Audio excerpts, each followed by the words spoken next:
Beasts, Men, and Gods by Ferdinand Ossendowski. Chapter 2. The Secret of My Fellow Traveler. At the dawn of day we started forth, leaving my first place of refuge. Into the bags we packed our personal estate and fastened them on one of the saddles.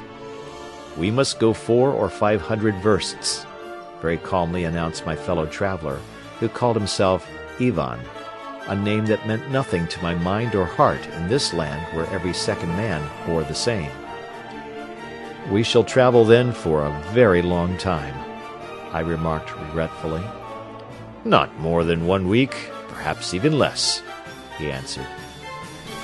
That night we spent in the woods under the wide-spreading branches of the fir trees.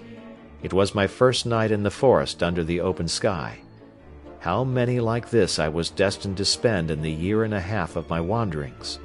During the day there was very sharp cold. Under the hoofs of the horses the frozen snow crunched, and the balls that formed and broke from their hoofs rolled away over the crust with a sound like crackling glass. The heathcock flew from the trees very idly. Hares loped slowly down the beds of summer streams. At night, the wind began to sigh and whistle as it bent the tops of the trees over our heads, while below it was still and calm. We stopped in a deep ravine bordered by heavy trees, where we found fallen firs, cut them into logs for the fire, and, having boiled our tea, dined.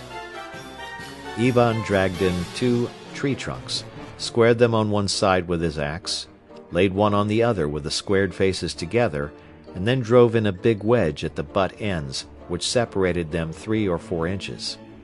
Then we placed live coals in this opening, and watched the fire run rapidly the whole length of the squared faces vis-à-vis. "Now there will be a fire in the morning," he announced. "This is the naida of the gold prospectors. We prospectors wandering the woods summer and winter always sleep beside this naida. Fine! You shall see for yourself," he continued. He cut fir branches and made a sloping roof out of them, resting it on 2 uprights toward the naida.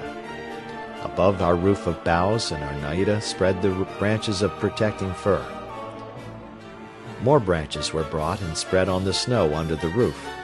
On these were placed the saddle-cloths, and together they made a seat for Ivan to rest on, and to take off his outer garments down to his blouse. Soon I noticed his forehead was wet with perspiration, and that he was wiping it and his neck on his sleeves. "Now it is good and warm," he exclaimed.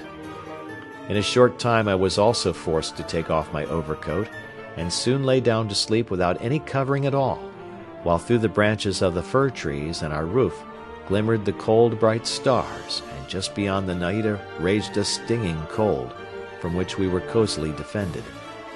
After this night I was no longer frightened by the cold. Frozen during the days on horseback, I was thoroughly warmed through by the genial naida at night, and rested from my heavy overcoat, sitting only in my blouse under the roofs of pine and fir, and sipping the ever-welcome tea. During our daily treks, Ivan related to me the stories of his wanderings through the mountains and woods of Transbaikalia in the search for gold. These stories were very lively, full of attractive adventure, danger, and struggle.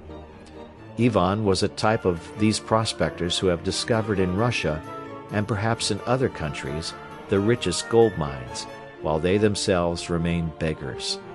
He evaded telling me why he left Transbaikalia to come to the Yenisei. I understood from his manner that he wished to keep his own counsel, and so did not press him. However, the blanket of secrecy covering this part of his mysterious life was one day quite fortuitously lifted a bit. We were already at the objective point of our trip. The whole day we had traveled with difficulty through a thick growth of willow, approaching the shore of the big right branch of the Yenisei, the Mana. Everywhere we saw runways packed hard by the feet of the hares living in this bush. These small white denizens of the wood ran to and fro in front of us. Another time we saw the red tail of a fox hiding behind a rock, watching us and the unsuspecting hares at the same time. Ivan had been silent for a long while. Then he spoke up and told me that not far from there was a small branch of the Mana, at the mouth of which was a hut. "What do you say? Shall we push on there, or spend the night by the Naida?" I suggested going to the hut, because I wanted to wash and because it would be agreeable to spend the night under a genuine roof again. Ivan knitted his brows, but acceded. It was growing dark when we approached a hut surrounded by the dense wood and wild raspberry bushes. It contained one small room with 2 microscopic windows and a gigantic Russian stove. Against the building were the remains of a shed and a cellar. We fired the stove and prepared our modest dinner. Ivan drank from the bottle inherited from the soldiers, and in a short time was very eloquent, with brilliant eyes and with hands that coursed frequently and rapidly through his long locks. He began relating to me the story of one of his adventures, but suddenly stopped, and, with fear in his eyes, squinted into a dark corner. "Is it a rat?" he asked. "I did not see anything," I replied. He again became silent and reflected with knitted brow. Often we were silent through long hours, and consequently I was not astonished. Ivan leaned over near to me and began to whisper. "I want to tell you an old story. I had a friend in Transbaikalia. He was a banished convict. His name was Gavronsky. Through many woods and over many mountains, we traveled in search of gold, and we had an agreement to divide all we got into even shares. But Gavronsky suddenly went out to the taiga on the Yenisei and disappeared. After 5 years, we heard that he had found a very rich gold mine and had become a rich man. Then later, he and his wife with him had been murdered." Ivan was stilled for a moment and then continued. "This is their old hut. Here he lived with his wife, and somewhere on this river he took out his gold.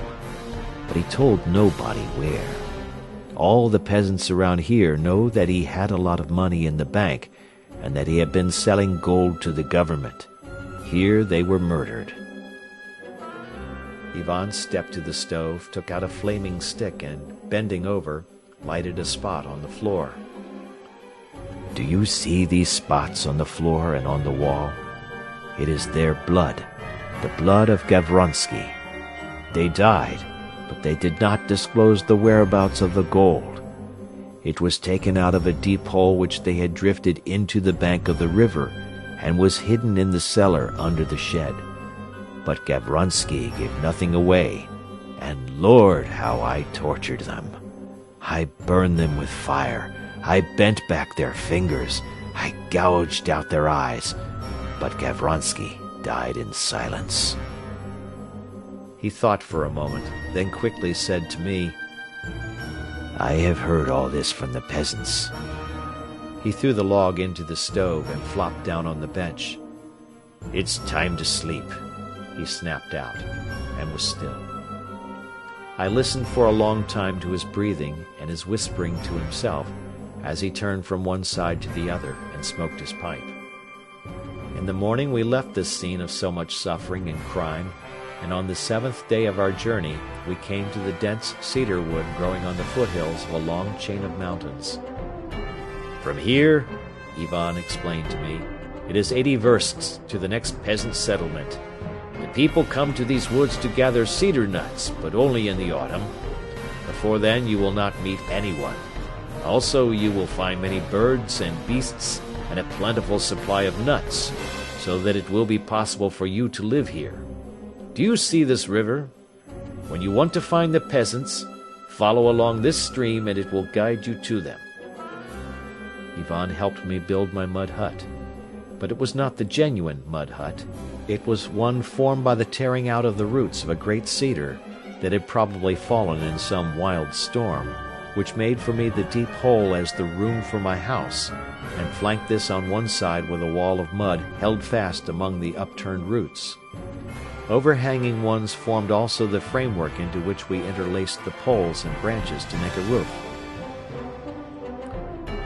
Finished off with stones for stability and snow for warmth. The front of the hut was ever open, but was constantly protected by the guardian Naida. In that snow-covered den I spent 2 months like summer, without seeing any other human being and without touch with the outer world where such important events were transpiring. In that grave, under the roots of the fallen tree, I lived before the face of nature with my trials and my anxiety about my family as my constant companions, and in the hard struggle for my life.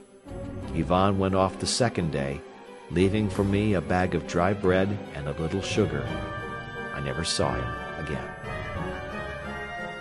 End of chapter.